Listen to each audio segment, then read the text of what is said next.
শুভ সকাল আমার প্রিয় পরিবার, তোমরা সবাই কেমন আছো? আশা করি তোমরা সবাই খুব ভালো আছো, সুস্থ আছো। আর আজকে 26শে জানুয়ারি, আজকে গণতন্ত্র দিবসে তোমাদের অনেক অনেক শুভেচ্ছা আর ভালোবাসা জানিয়ে আজকে ব্লগটা শুরু করছি। আর আজকে এই বছর আমি জামতলাতে আছি, তো এই বছর তোমার দাদা বলে চলো তাহলে ইয়েতে ঘুরে আসি, গান্ধী ময়দান থেকে।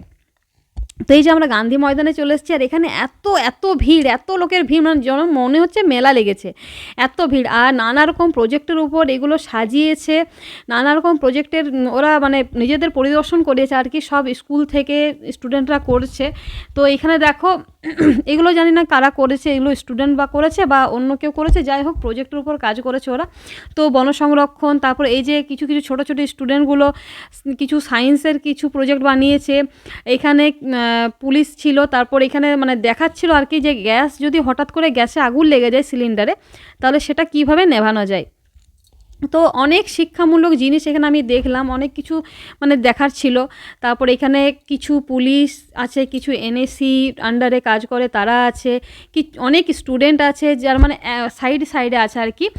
এক সাইডে পুলিশ আছে আর এক সাইডে স্টুডেন্ট আছে। ওরা সব প্যারেড আগেই করা হয়ে গেছে সকালে, আমাদের তো আসতে লেট হয়েছে, আমরা 9টার সময় এসেছি, কিন্তু ওরা একবার প্যারেড হয়ে গেছে, তো আরও একবার ফিনিশিং করবে তার জন্য আর কি দাঁড়িয়ে আছে। এখন কিছু বলছে তার জন্য আর কি ওরা দাঁড়িয়ে আছে ওখানে। আর এখানে যেহেতু ঝাড়খণ্ড আর কি সাঁওতাল পরগনারই একটা অঞ্চল, আমরা জানি আদিবাসী অঞ্চল ঝাড়খণ্ডটা, তো সেই জন্য আর কি সাঁওতালেও অনেক কিছু সেজেছে সাঁওতালিরা। তারপর অনেক স্টুডেন্ট সাঁওতালের মানে মতো আর কি সেজেছে। তো এখানে দেখো বাবুকে বাঘের কোলে দিয়ে দিয়েছি, আর কাঁদে নি জানো তো, একটুও কাঁদে নিও।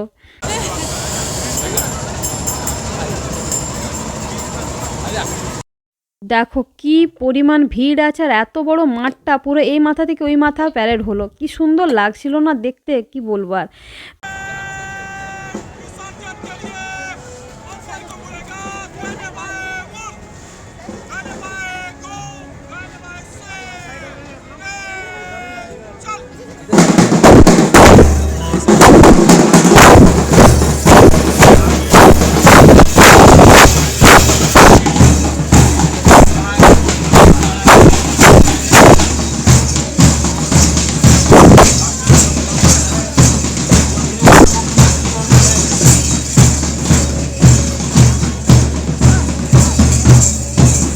बाकी है शिक्षा विभाग जामताड़ा, स्वास्थ्य विभाग जामताड़ा, सीआरडीए जामताड़ा।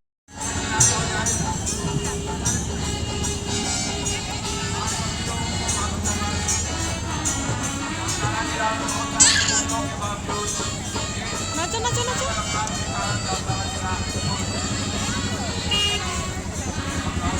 নাচো নাচো।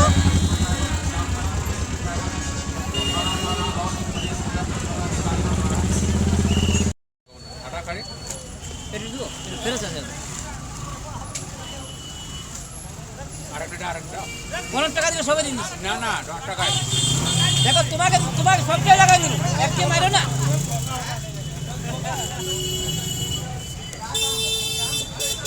এগুলো কি পালং শীষ বটে, শীষ পালং এইগুলো? তো এই যে বাড়ি চলে এলাম, আর যেটুকু পারলাম তোমার সাথে শেয়ার করার চেষ্টা করলাম। আজকের দিনটা বেশ ভালো লাগলো, অনেকক্ষণ ছিলাম, 11টার সময় বাড়ি এসেছি, 11টা সাড়ে 11টা, তার মধ্যে ওই বাড়িও গিয়েছিলাম, যাবার সময়ও ঢুকেছিলাম, আসার সময়ও ঢুকেছিলাম। তো ওই বাড়িতেই মুড়ি খাওয়া হলো। আর তারপর এসে এই যে ভাত হয়েছে, আলু মাখা করে নিয়েছি, আর মাছটা চাপিয়েছি। তোমার দাদা ওইদিকে কিছু কাচার ছিল, মানে একটা চাদর ছিল আর একটা কম্বল ছিল, ওর নিজের জামা প্যান্ট ছিল, সেগুলো আর কি কাচছে, তারপর চান করবে। তো যতক্ষণ ও স্নানটা হচ্ছে ততক্ষণ আমি মাছটা হয়ে যাবে, তারপরে ও খেতে পারবে। আর আজকে যা সবজি বাজার করেছি না, আজকে মানে সবজি বাজার হয়নি, শাক বাজার হয়ে গেছে, এত শাক কিনেছি। তো শাকগুলো দেখে খুব লোভ লাগছিল, তার জন্য আর কি শাকগুলো নেওয়া হয়ে গেল। আর সবজির মধ্যে ওই মটরশুঁটি নেওয়া হয়েছে, গাজর আর বিনস, এই হচ্ছে সবজির মধ্যে সবজি। আর বাবুর জন্য একটা ব্রকলি এনেছি, তো দেখি ব্রকলিটাও খাই কিনা, কখনো খাওয়াইনি, তো এই প্রথম টেস্ট করাবো, দেখি খাচ্ছে কিনা, তার জন্য আর কি নিলাম। আর এই হচ্ছে সবজি বাজার। আর এই যে মাছটা করছি, মাছটা ভাজা হয়ে গেছে, আর এরপর মশলাটা কষিয়ে তারপর জল দিলে হয়ে যাবে। তো যতক্ষণে তোমার দাদাটা কাঁচা হচ্ছে ততক্ষণ আমার এদিকে রান্নাটা হয়ে যাবে, তাহলে ও খেতে পারবে আর কি, তারপর আমি খাবো। তো আজকে মানে এত তাড়াতাড়ির মধ্যে কাজ করেছি না, এসে তাড়াতাড়ি করে ভাত চাপিয়ে দিয়েছি, মানে 12টার সময়, হ্যাঁ ঘর আস্তে আস্তে 12টা 11:30 হয়েছে, 11:30 হয়েছে। তো যে দুধ দিতে আসে আর কি, মানে যে দুধ দেয় ওই বাড়িতে, তো তাকে বাড়িটা দেখিয়ে দেওয়া হলো, সেইগুলো একটা কাজ হলো, অনেকগুলোই কাজ হয়েছে আজকে।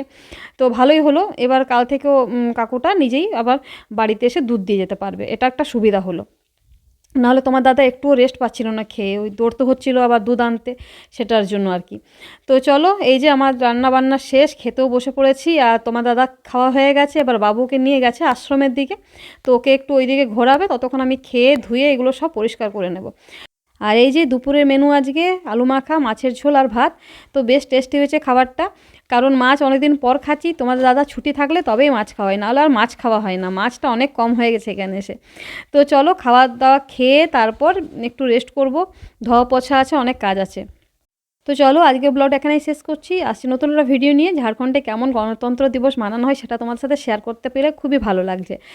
ভিডিওটা ভালো লাগলে অবশ্যই লাইক শেয়ার কমেন্ট করো আর সাবস্ক্রাইব করে আমার পাশে থেকো। ভালো থেকো সবাই, সুস্থ থেকো।